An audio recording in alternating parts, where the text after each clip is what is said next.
믿음과 인사할까요? 사랑합니다. 사랑합니다. 감사합니다. 감사합니다. 당신을 축복합니다. 축복합니다. 당신은 축복의 통로입니다. 당신은 축복의 통로입니다. 나도 축복의 통로입니다. 나도 축복의 통로입니다. 자기를 밝히시고요. 시작. 여러분도 축복의 통로입니다. 아멘. 오늘 저와 여러분에게 주시는 하나님의 말씀은 누가복음 2장 22절에서 34절의 말씀으로 시므온의 신앙을 닮아가자라는 제목으로 하나님의 말씀을 전하겠습니다. 사랑하는 여러분, 올 한 해 동안 참 힘들고 어려운 상황이었습니다. 예상치 못한 바이러스로 인해서 많은 사람이 고통을 당하고 많은 사람이 병원에 입원하고 또 이것 때문에 힘들어하고 경제적인 힘든 그런 상황 속에 있습니다. 특별히 경제 지역에 집단적으로 코로나 바이러스가 확산이 됨으로 말미암아 어쩔 수 없이 오늘은 비대면 예배로 드릴 수밖에 없습니다. 비록 오늘 예배에 참석하지 못하고 각 처소에서 예배하는 사랑하는 성도님들, 각자의 처소에서 우리가 어떤 사람인지 어떤 존재인지 또 어떻게 살아야 하는지 또 우리는 어떤 입장에서 살아가야 하는지를 명백하게 생각하고 우리는 더욱더 하나님께 나가야 할 줄 믿습니다. 비록 현장에 나와서 예배드리지 못하고 우리가 처한 처소에서 예배를 드리고 있지만 그러나 우리는 하나님 앞에 서 있다는 것을 결코 잊지 마시기 바랍니다. 우리는 하나님 앞에 있습니다. 하나님의 존재 앞에 있고 하나님 우리와 함께 하심을 잊지 마시기 바랍니다. 내가 힘들고 어렵고 또 고난 가운데 있다 할지라도 하나님은 결코 우리를 외면하지 않습니다. 특별히 바라기는 이미 확진이 되어서 병원에서 입원해 그래서 어서 낫기를 바라는 많은 환우들이 그리고 많은 분들이 어서 회복되길 바랍니다. 또한 이를 위해서 수고하는 방역당국과 또 의료진들, 정부 당국에 많은 위로가 있길 주님 이름으로 축복합니다. 그래서 저는 오늘 시므온이라는 할아버지 이야기를 하고 싶습니다. 나이가 많았지만 그러나 그는 절망하지 않았던 겁니다. 나이가 많고 이제 하나님 앞에 가야 할 그런 날이 자꾸만 가까워오는 현실 속에 있을 때 모든 것을 내려놓고 이제 자기만을 돌아보며 살아가야 할 그런 상황 속에 있지만 그러나 그는 성령으로부터 말씀하심에 따라서 그는 아기 예수를 기다리며 소망했다는 겁니다. 그러면 우리들도 절망적인 상황이 있다 할지라도 경제적으로 어렵고 또 건강 면에서 또 여러 형편이 어렵다 할지라도 우리는 거기에 낙심하는 것이 아니라 그럴 때일수록 내 힘이 아닌 성령의 능력 안에서 새 힘을 얻고 성령이 주시는 능력 따라서 우리는 살아가야 될 줄로 믿습니다. 강철왕이라고 알려진 유명한 분이 있습니다. 바로 카네기라는 분인데 그분의 사무실에는 조그만 그림 하나가 걸려있다고 합니다. 그 그림을 평생 소중히 여겼다고 생각하고 있습니다.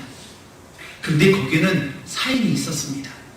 젊은 시절 카네기는 물건을 팔기 위해서 이 집 저 집 전전하며 평범한 세일즈맨으로 판매원으로 살아왔습니다. 얼마나 힘들었을까요? 매일매일 사람을 만나고 그 사람들에게 소개를 하고 설명하지만 그의 말을 들어주지 않을 때 얼마나 낙심하고 뒤로 돌아섰을까요? 가족이 생각났을 것입니다. 걱정이 되었을 것입니다. 그런 어느 날 물건을 판매하기 위해서 한 노인의 집에 방문하게 되었습니다. 카네기는 그 집에 걸려있는 그림 액자 한 점에 마음이 쏠렸습니다. 그리고 마음을 빼앗겼습니다.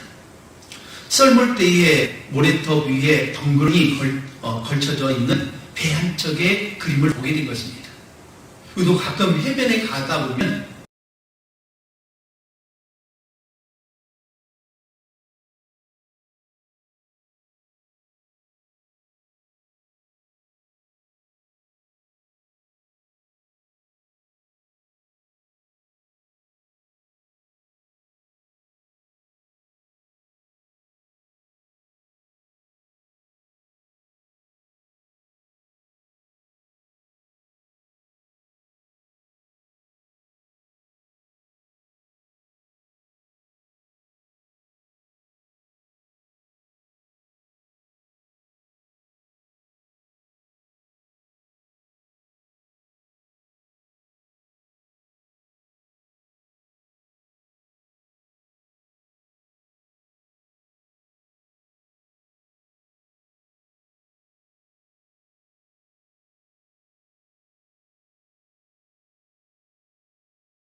물이 가득 찼을 때는 배가 자유롭게 운행할 수 있다는 그런 소망을 가지고 그는 멸망해서 사로잡힌 것이 아니라 희망으로 나아갔다는 겁니다. 사랑하는 여러분, 혹시 여러분도 이 배 한 척처럼 썰물에 물이 다 빠져버리고 아무것도 할 수 없는 그런 상황 속에 있습니까? 앞으로 가지도 못하고 뒤로 가지도 못하고 어떠한 계획을 세우지도 못하는 절망적인 상황 속에 있다고 생각하십니까?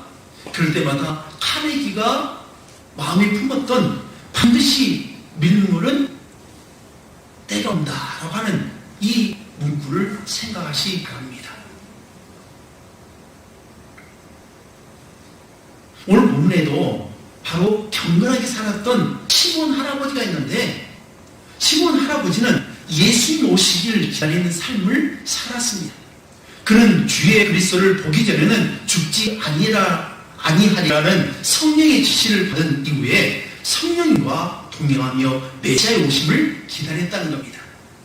아기 예수님을 출산한 마리아와 요셉이 정결 예식을 치료해서 성전에 들어갔을 때에 시몬은 자신이 오랫동안 소망했던 그 하나님의 때가 왔음을 깨달으며 그는 기뻐했다는 겁니다. 이제 시몬이 어떤 사람이었는지 오늘 본문을 통해서 같이 살펴보기 원합니다. 첫 번째로는 시몬은 경건하게 살았다는 사람입니다. 어떻게요? 경건하게 살았다고 말하고 있습니다.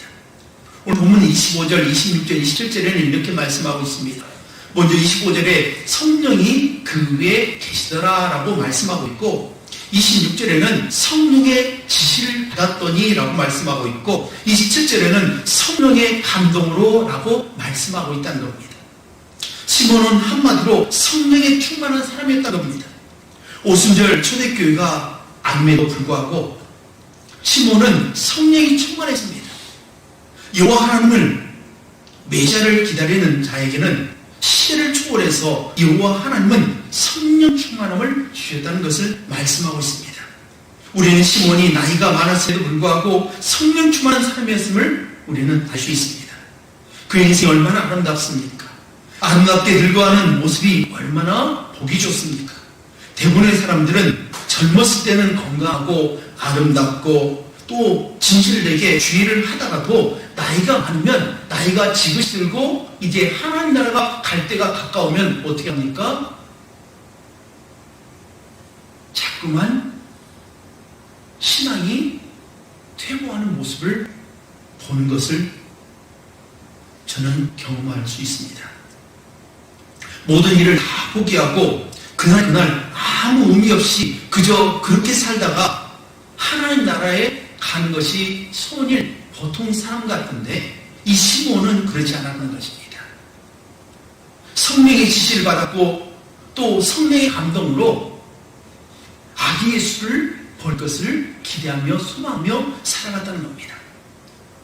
성령 충만한 생활은 육체의 소욕에 끌려서 살아가는 사람이 아닙니다.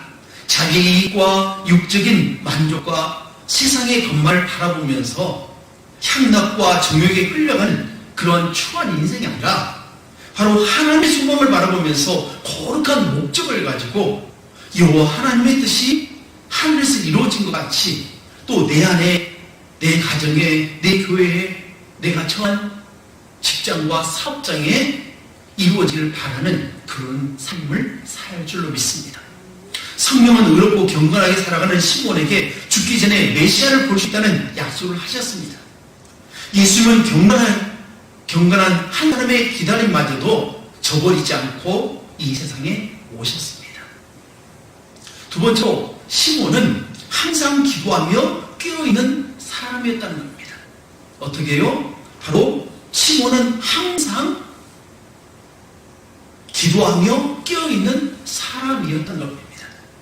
종교개혁자들은 종교개혁을 통해서 영적인 신앙의 잠을 깨우는 일을 했습니다. 성도는 항상 깨어있어야 됩니다. 신앙이 잠들면 영원히 죽게 됩니다. 잠든 신앙인의 특징은 무엇일까요? 첫 번째로 영의 생각이 사라지고 육적인 생각에 가득 차게 된다는 것입니다. 성도는 어떤 일을 계획할 때도, 일을 시작할 때도 먼저 영의 생각을 해야 됩니다. 이것이 하나님의 영광을 위한 것인지, 성도들과 교회의 유익이 위한 것인지, 하나님이 기뻐하시는 것인지를 먼저 생각할 수 있어야 됩니다. 우리가 잘 알고 있는 마태복음 6장 33절에 이렇게 말씀하고 있습니다. 그런즉 너희는 먼저 그의 나라와 그의 일을 구하라. 그리하면 이 모든 것을 너희에게 더하시리라. 바로 우리는 먼저 하나님 나라와 하나님의 일을 구하는 그러한 생각을 가지고 살아야 됩니다. 창세기 6장 5절에 보면 여호와께서 사람의 죄악이 세상에 가득함과 그의 마음으로 생각하는 모든 계획이 항상 악할 꿈을 아시고 라고 했습니다. 노아 시대의 사람들은 유에 속한 사람들이 되어서 얼마나 악한 생각을 하고 그들의 생각 모든 것이 다 악했다고 성경은 말씀하고 있고 결국 심판에 이르게 되었다는 것입니다. 두 번째로 신앙이 잠들면 기도할 마음이 식어진다는 겁니다. 기도는 성도의 특권이요 영혼의 호흡과도 같습니다. 쉬지 말고 기도하라고 했습니다. 쉬지 말고 기도하라는 말씀은 그 생각 속에 늘 하나님과 영적으로 교통하는 것을 끊이지 말라고 하는 것입니다. 이것은 마치 전기불이 집에 들어와서 불빛이 비춰질 때 어떻게 합니까? 스위치를 계속 켜는 것과 같습니다. 스위치를 켜고 꺼는 것은 우리의 행위입니다. 우리의 선택입니다. 끌 것인지 말 것인지는 우리가 선택합니다. 마찬가지로 우리가 기도한 것도 선택입니다.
말씀하신 것을 들어야 합니다. 하나님의 법에 귀를 기울이지 않는 것은 하나님으로 하여금 당신의 기도를 들으시지 못하게 막는 것입니다. 무슨 말입니까? 우리의 기도가 상달되기를 바라기 전에 먼저 우리는 하나님께서 내게 무슨 말씀을 하시는지 귀를 기울이고 그 말씀에 집중해야 한다는 것을 말씀하고 있습니다. 그래서 시편 1편 2절에 복 있는 사람은 오직 여호와 율법을 즐거워하며 그 율법을 취하고 묵상한 자로다 라고 말씀하고 있습니다. 여기서 주목할 것은 오직이라는 것입니다. 온입니다. 다른 길이 없다는 것입니다. 복 있는 사람은 오직 온이 바로 여호와의 말씀을 취하고 묵상한 자가 바로 복을 받은 사람이라는 겁니다. 그런데 안타깝게도 신앙이 잠들게 되면 말씀에 대한 갈망이 사라지게 됩니다. 그러면 영은 자연적으로 죽게 됩니다.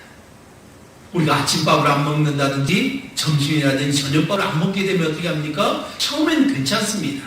지낼만 합니다. 근데 시간이 지나면 지날수록 자꾸만 배가 고파지고 그것 때문에 육신의 연약함으로 결국 병이 되는 것처럼 우리가 말씀을 읽지 않고 말씀을 하지 않으면 어떻게 됩니까? 처음엔 괜찮습니다. 살만합니다.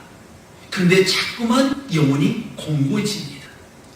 하나님을 찾기보다는 자꾸 세상적인 방법을 생각하며 살아갈 수밖에 없는 겁니다. 그런데 오늘 본문에 보면 시몬 할아버지는 성령에 깨어 있었다는 것입니다. 그래서 25절에 성령이 그 위에 계셨고 26절에 성령의 지시를 받았고 27절에는 성령의 감동을 받아서 성전에 들어갔다고 말씀하고 있습니다. 다시 말해서 시몬 할아버지는 기도하며 깨어있는 삶을 살았다는 것입니다.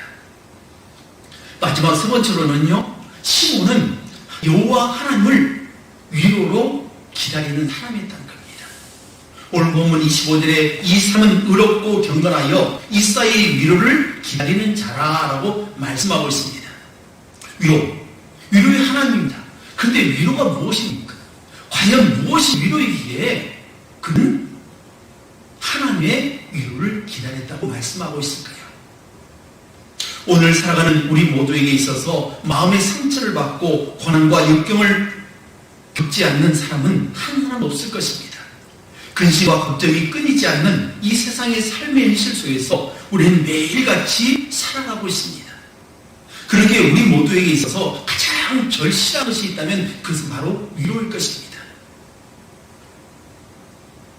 그런데 무엇이 어떻게 하는 것이 우리의 상처를 치유하며 회복시키고 새 힘과 소망을 가질 수 있는 위로가 되는 것일까요?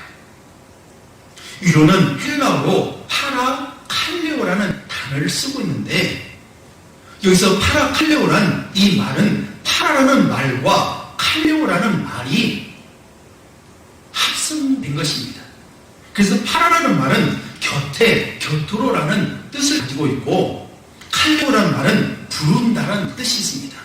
다시 말하면 위로한다, 칼레오는 문자적인 의미는 곁으로 부른다는 겁니다. 내 곁으로 부른다는 것입니다. 우리가 누군가를 위로한다는 것은 그 사람을 내 곁으로 부르는 행위입니다.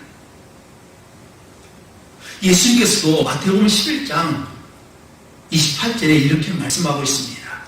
수고하고 무거운 짐지자들아 다 내게 오라. 내가 너희를 쉬게 하리라. 수고하고 무거운 짐진자 모든 사람에게 내게 오라. 내 곁으로 오라. 내가 너를 위로하겠다라고 말씀하신 겁니다. 힘들고 어렵고 힘든 상황에 있는 많은 사람들에게 다 내게 오라. 지혜와 상관없이 남녀노소 상관없이 힘들고 어렵고 무거운 짐을 지는 모든 자에게 내게로 와서 내 품에 안기라 라고 말씀하신 겁니다. 지금 오늘 이제 나이가 많이 든 노인입니다. 인생을 살면서 한때는 사랑하는 아내를 통해서 인생의 위로를 받으려고 했을 것입니다. 또 자식들을 통해서 위로를 받으려고 했을 것입니다. 어떤 때는 친구나 물질을 통해서 위로를 받으려고 했을지 모릅니다.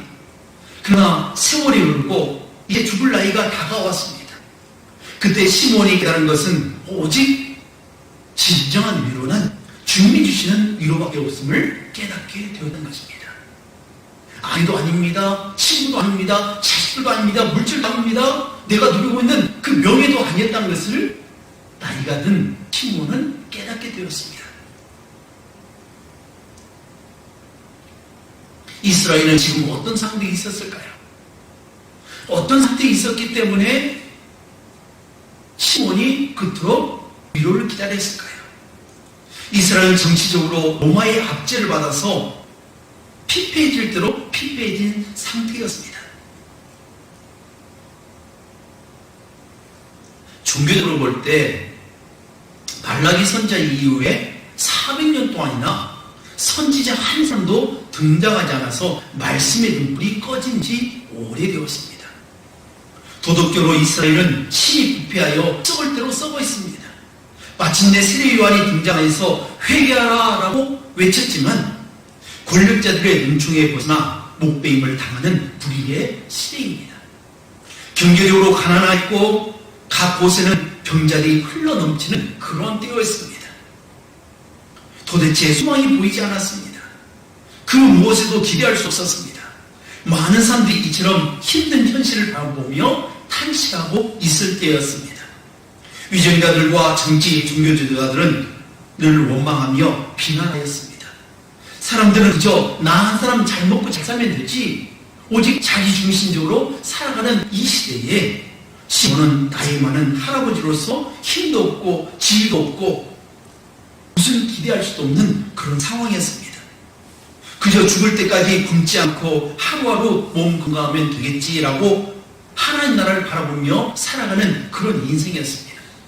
그런데 이 시몬은 이 시대를 바라보면서 절망하지 않았다는 겁니다. 사랑하는 여러분, 이 코로나 시대에 많은 사람이 절망에 빠져 있습니다.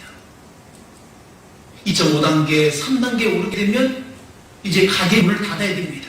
경제적으로 어렵습니다. 먹고 살기 힘이 듭니다. 자식의 장래가 보장되지 않습니다. 병원도 쉽게 가지 못합니다.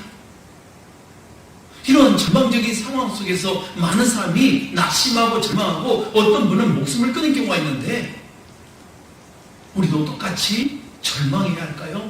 아닙니다. 오늘 시몬이라는 아버지를 통해서 우리에게 권면하고 있습니다. 나이 많은 시몬, 이제 죽을 날이 가까운 그 시몬, 건강적으로나 여러 가지 환경적으로나 그를 위로할 수 없는 그런 상황 속에서 그는 성령의 음성을 들었다는 겁니다.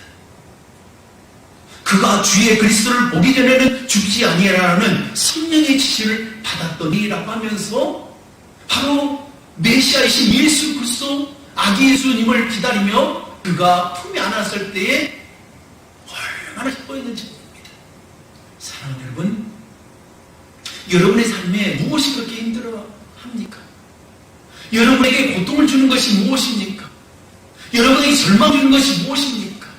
여러분을 낙심케 하고 소망을 품지 못하는 그 일이 과연 무엇입니까?